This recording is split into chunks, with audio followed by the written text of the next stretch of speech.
The Great Gary Rescue.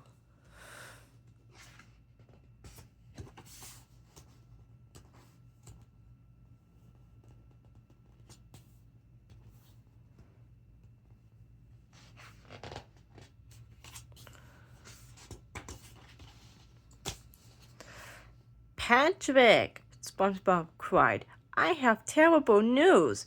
Gary is missing. Maybe he left a clue, Patrick suggested. He took a step, tripped over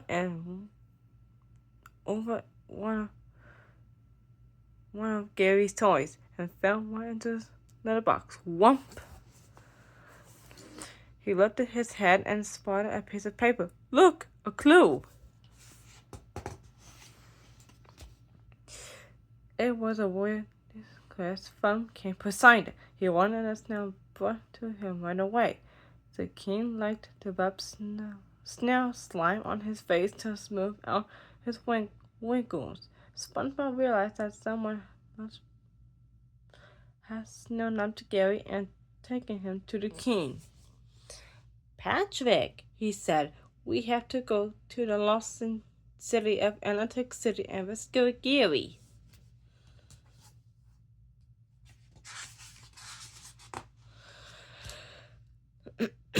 When the friends reached the lost city of Atlantic City, home of King Poseidon, they were impressed. It was awesome. Remember, Patrick, SpongeBob warned, we're here to rescue Gary. We can't get distracted. Gotcha, Patrick agreed.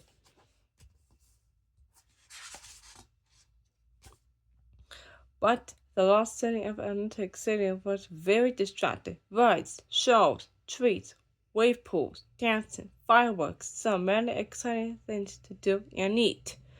SpongeBob and Patrick were having so much fun, they forgot all about saving Gary.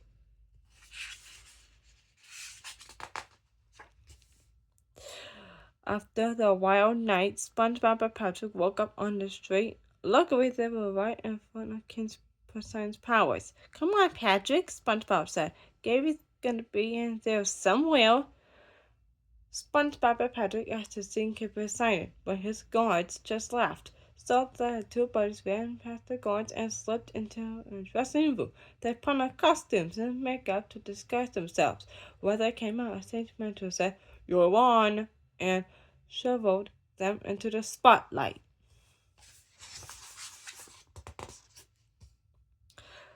SpongeBob and Patrick spotted King Poseidon in the audience. They danced and sang "A Waka Waka Maka Mia," a goofy song they knew from the days at Camp Coral. The king laughed and applauded, but when he smiled into his hand mirror, he saw a light on his face.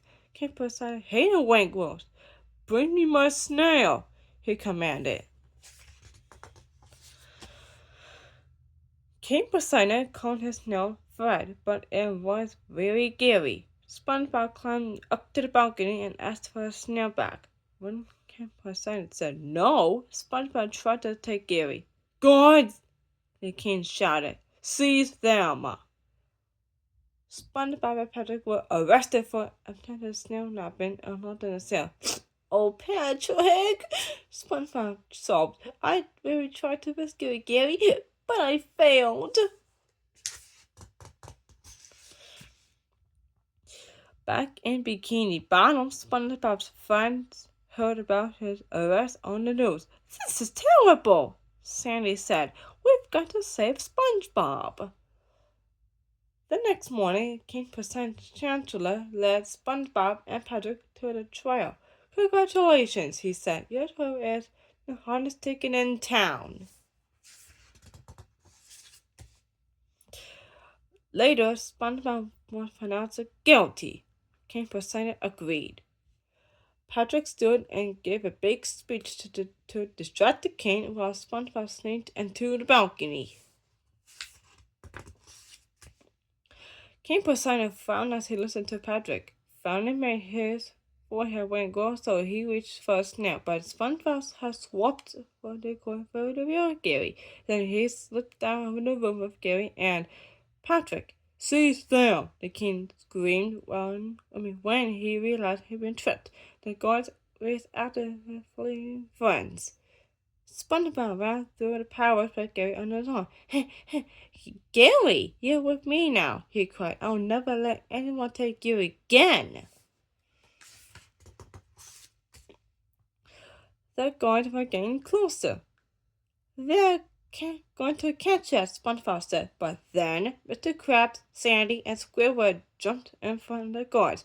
Run, lad, Mr. Krabs shouted. We'll handle the guards. With his friends to help him, SpongeBob knew nothing could stop him from saving Gary.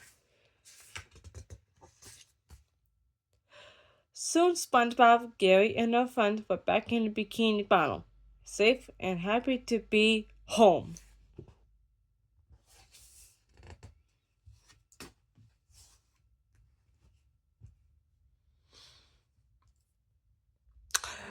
The end.